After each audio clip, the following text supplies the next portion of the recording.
Okay, here's the NGK BKR6E GP that I pulled out of there.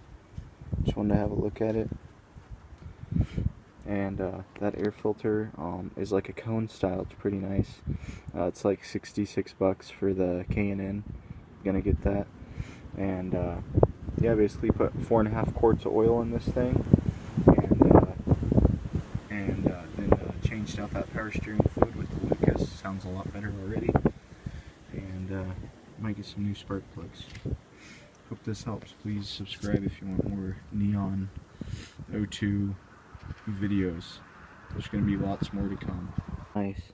Upgrade, $7. Maybe more. I think it was about $7.